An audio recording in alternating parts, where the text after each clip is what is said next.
Good morning everybody, welcome in my video. और आज के इस वीडियो लेक्चर में हम पढ़ने वाले हैं पल्सेस के बारे में।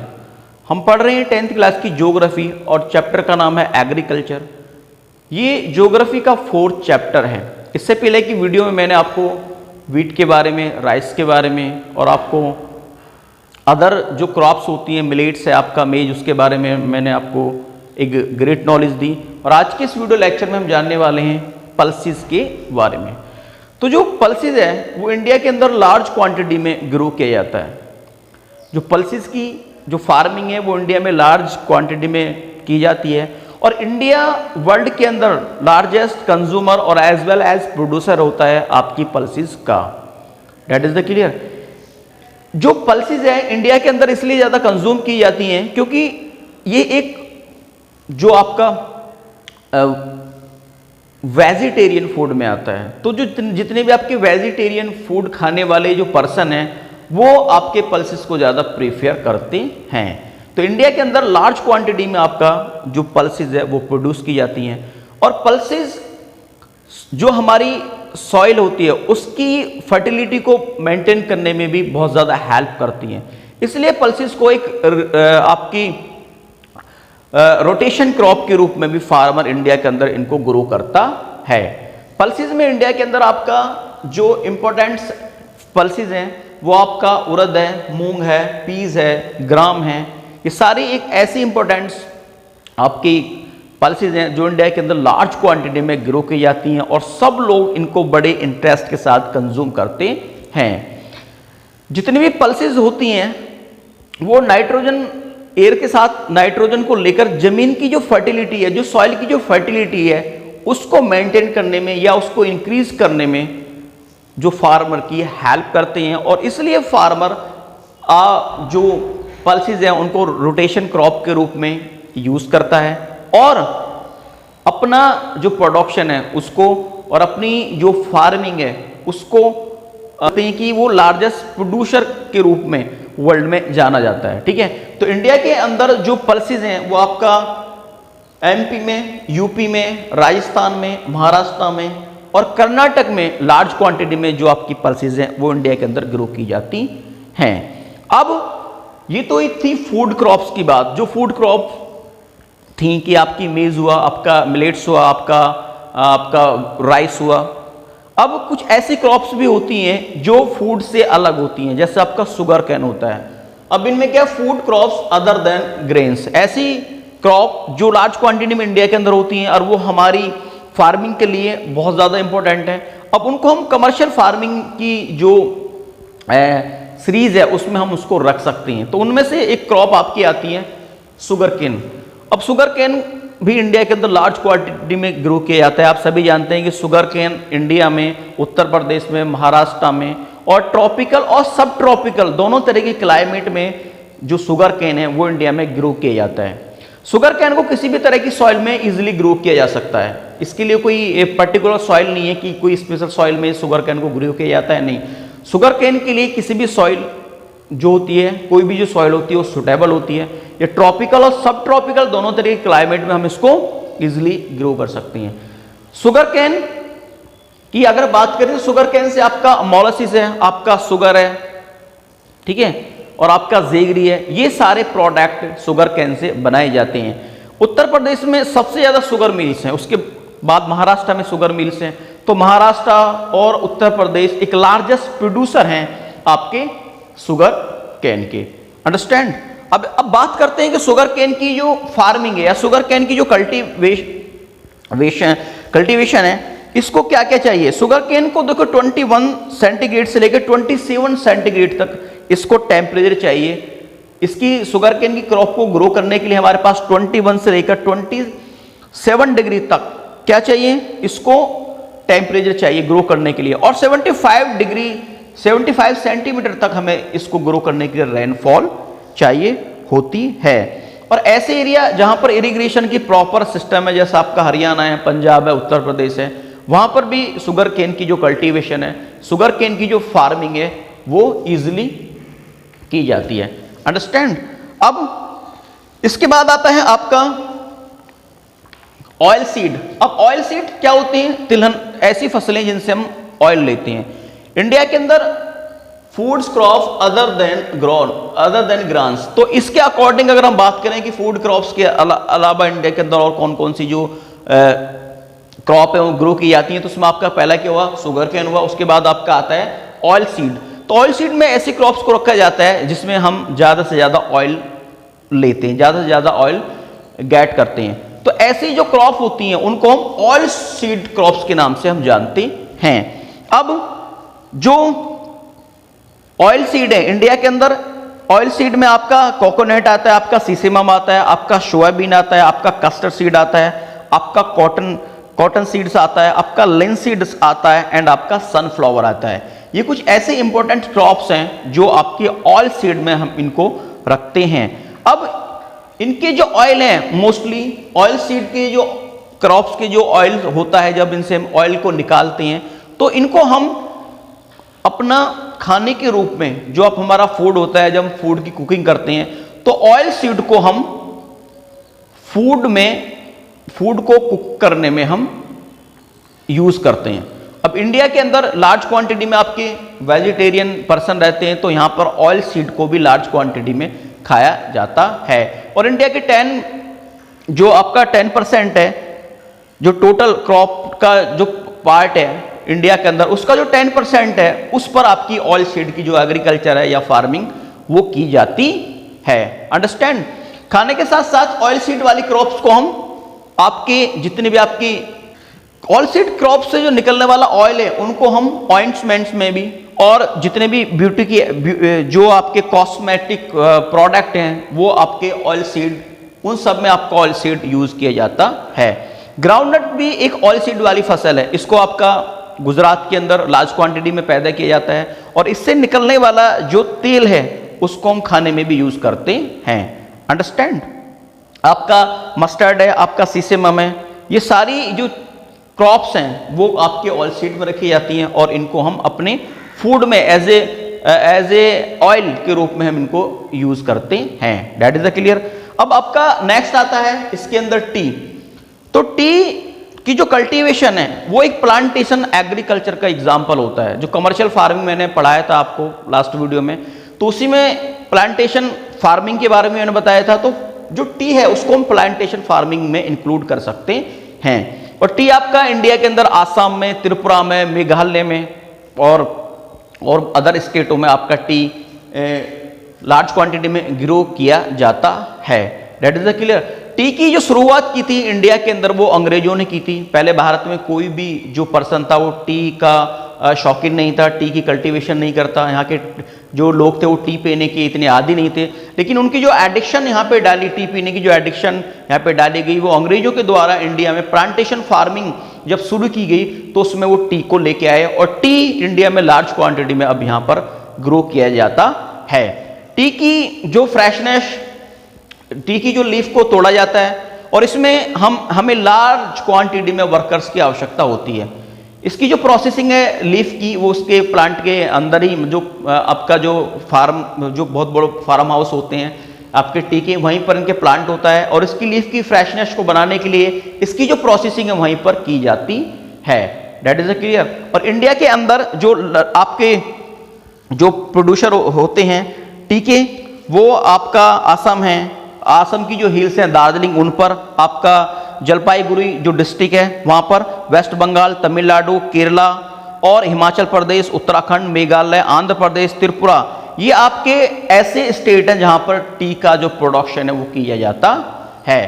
टी के प्रोडक्शन में एक और इंपॉर्टेंट थिंग्स ये होती है कि इसको ऐसी आपकी फार्मिंग की आवश्यकता होती है जहां पर पानी ना रुके, मतलब ऐसी फील्ड की आवश्यकता होती है जहां पर पानी का स्टॉप ना हो। इसको जो ड्रेनेज का सिस्टम होता है, जैसे बारिश हुई उसके बाद सारा पानी जो ड्रेनेज सिस्टम है वो बहुत ही बेहतरीन होना चाहिए, अच्छा होना चाहिए, ताकि टी के अंदर, टी के जो फार्म है या टी की जो कल्टीवेशन हम कर रहे हैं उसके अंदर पानी, टी के फील्ड के अंदर पानी ना रुके, तब जाके इजिली ग्रो करती है। इसके लिए जो फ्रॉस्ट होता है, पाला, वो हानिकारक होता है। यदि जाड़े की सीजन में जो आपका विंटर सीजन होता है उसमें अगर पाला, फ्रॉस्ट अगर पड़ता है तो आपकी जो टी है उसके लिए पाला बहुत ज्यादा हानिकारक, हार्मफुल होता है। तो डेट इज द क्लियर। अब नेक्स्ट देखते हैं हम। नेक्स्ट आती है आपकी कॉफी। देखिए कॉफी में जो इंडिया है, India produce about 4% of the world coffee production. India में 4% जो कॉफी है, वर्ल्ड के प्रोडक्शन का 4% इंडिया के अंदर कॉफी का प्रोडक्शन किया जाता है। और India coffee is known as world for its good quality. The arabica variety initial brought from Yemen is produce in the country. India के अंदर जो कॉफी प्रोड्यूस की जाती है, उसको जो ग्रो की जाती है, उसको हम अरेबिका के नाम से जानते हैं। अरेबिका नाम की एक क्वालिटी है कॉफी की जो इंडिया के अंदर ग्रो की जाती है। और इसकी खेती की शुरुआत इंडिया में जो अरब थे उन्होंने इंडिया के अंदर कॉफी की शुरुआत की थी। Date is the clear. अब कुछ ऐसे मोस्ट इंपॉर्टेंट स्टेट हैं जहां पर आपकी कॉफी की कल्टीवेशन की जाती है, जैसे आपका कर्नाटक है, आपका तमिलनाडु है। और सबसे पहले इंडिया के अंदर कॉफी की जो शुरुआत थी वो आपका बाबा बुदन हिल्स पर की गई थी, लेकिन अब उसको कर्नाटक में नीलगिरी जो आपकी हिल्स है वहां पर भी लार्ज क्वांटिटी में आपकी कॉफी को ग्रो किया जाता है। अब बात करते हैं कॉफी और टी कौन सी क्रॉप में हम इसको रख सकते हैं? बेवरेज क्रॉप, ऐसी क्रॉप जिनको हम पीने के लिए यूज करते हैं। तो कॉफी और टी को आपको एज ए बेवरेज क्रॉप में हम इनको इंक्लूड कर सकते हैं। That is the clear. अब नेक्स्ट इसके अंदर आता है आपका हॉर्टिकल्चर। तो हॉर्टिकल्चर में भी इंडिया का एक अच्छा प्लेस है। इंडिया के अंदर हॉर्टिकल्चर की जो एग्रीकल्चर है या हॉर्टिकल्चर की जो फार्मिंग है वो लार्ज क्वांटिटी में की जाती है। अंडरस्टैंड। अब हॉर्टिकल्चर में आपका वेजिटेबल फ्रूट्स को ग्रो किया जाता है। फ्रूट्स और जो वेजिटेबल्स होते हैं और साथ में साथ जो आपके जो फ्लावर्स होते हैं उनको भी हम एग्रीकल्चर में अगर इंक्लूड करेंगे तो उनको हॉर्टिकल्चर के अंदर इनको इंक्लूड किया जाता है। इंडिया में उत्तर प्रदेश, महाराष्ट्र में आपका मैंगो, आपका ऑरेंज लार्ज क्वांटिटी में प्रोड्यूस किया जाता है। इसके साथ साथ आपका देखिए बंगाल में इसमें आपका है कि India is a producer of tropical as well as the temperate fruits, mangoes of Maharashtra, Andhra Pradesh, Uttar Pradesh and West Bengal. Orange आपका नागपुर में, आपका चेरापूंजी में, मेघालय, और आपका बनाना आपका केरल में, मिजोरम में, महाराष्ट्र में एंड तमिलनाडु में आपका लार्ज अब जो लार्ज क्वांटिटी में ग्रो किया जाता है। इसके साथ आपकी लीची एंड आपका गुआवा है जो उत्तर प्रदेश और बिहार में ज़्यादा लार्ज क्वांटिटी में इसको प्रोड्यूस किया जाता है। उसके बाद जो आपका पाइनएप्पल है वो मेघालय में, ग्रेप्स आपका आंध्र प्रदेश में, और महाराष्ट्र के अंदर भी आपका ग्रेप्स और एप्पल आपका एप्पल और पियर और एप्रिकोट और वॉलनट आपका जम्मू एंड कश्मीर में एक लार्ज क्वांटिटी में, और हिमाचल प्रदेश में और भी इसकी जो आपकी एप्पल की है, वॉलनट की है, ये खेती या कल्टीवेशन यहाँ पर की जाती है। तो इंडिया पूरे जो वर्ल्ड का है वो 30% वेजिटेबल ग्रो करता है। अंडरस्टैंड। पूरे वर्ल्ड की जो 30% वेजिटेबल्स हैं वो इंडिया अकेला ही ऐसा कंट्री है जो प्रोड्यूस करता है। It is the important producer of peel, cauliflower, onion, cabbage, tomato, brinjal and potato। अब इंडिया के अंदर cauliflower, tomato, onion, potato, tomato ये सारी वेजिटेबल हैं जो लार्ज क्वांटिटी में ग्रो की जाती हैं। अंडरस्टैंड। तो इसके बाद हम देखते हैं कि rubber it is an equatorial crop but under the special condition it also grown in tropical and सब ट्रॉपिकल एरिया। जो रबर है आपके एक इक्वेटोरियल क्रॉप होती है और लेकिन इसको ट्रॉपिकल और सब ट्रॉपिकल एरिया में भी हम ग्रो कर सकते हैं। It is require moist and humid climate with rainfall more than 200 centimetre and temperature about 25 centimetre. इसके लिए मॉइस्ट क्लाइमेट बहुत ज़्यादा आवश्यक होती है और जो रबर की क्रॉप को ग्रो करने के लिए 200 से भी जो ज़्यादा आपकी रेनफॉल है उसकी हमें आवश्यकता होती है और इसके लिए टेम्परेचर हमें 25 सेंटीमीटर होना चाहिए।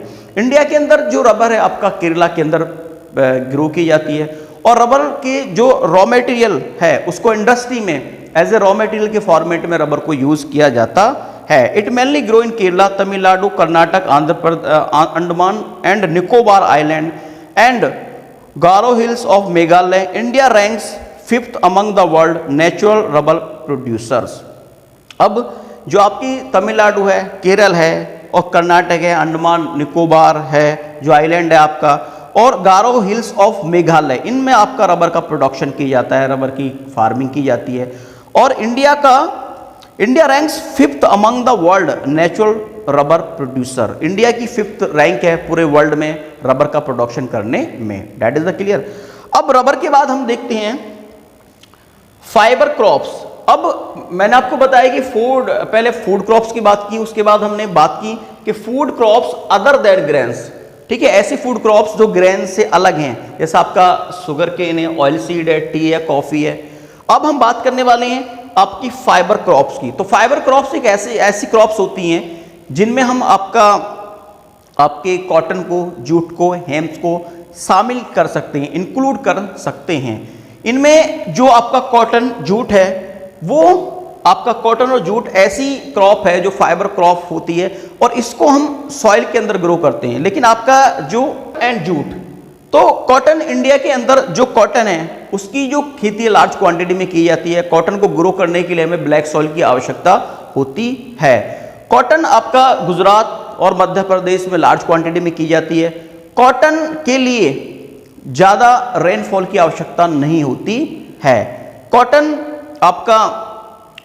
आपका एक इंडस्ट्रियल में यूज किए जाने वाला आपकी क्रॉप है। कॉटन से आपका यार्न बनाया जाता है और उस यार्न की हेल्प से इंडस्ट्री में आपकी जो क्लॉथ हैं उनकी मैन्युफैक्चरिंग की जाती है। तो इंडिया के अंदर आपका महाराष्ट्र है, आपका तमिलनाडु है, आपका मध्य प्रदेश है, कर्नाटक है, आपका पंजाब है, हरियाणा है और उत्तर प्रदेश है। इन सब में आपकी जो कॉटन है उसकी खेती की जाती है। कॉटन एक खरीफ क्रॉप का जो प्लांट होता है, खरीफ के सीजन में ही कॉटन की फार्मिंग की जाती है। कॉटन को ग्रो करने के लिए फर्स्ट 210 डेज ऐसे होने चाहिए जो फ्रॉस्ट फ्री होना चाहिए। मीन्स इसको फ्रॉस्ट फ्री जो डेज होते हैं वो बहुत ज़्यादा इसकी ग्रोइंग के लिए, इसकी कल्टीवेशन के लिए बहुत ज़्यादा बेनिफिशियल होते हैं। इसलिए इसको फ्रॉस्ट फ्री डेज और सनशाइनिंग होना बहुत ज़्यादा आवश्यक होता है। अब बात करते हैं जूट की। जूट को हम गोल्डन फाइबर के नाम से जानते हैं। जूट की जो कल्टीवेशन है या फार्मिंग है वो इंडिया के अंदर आपकी जो वेस्ट बंगाल है उसमें ज़्यादा, वेस्ट बंगाल के अंदर ज़्यादा की जाती है। जो वेस्ट बंगाल के अंदर जो एरिया होता है वहाँ पर क्या है, आपकी एलुवियल सॉइल, वो जो एलुवियल सॉइल में भी आपकी जो खादर सॉइल होती है उसमें आपकी जूट की फार्मिंग की जाती है।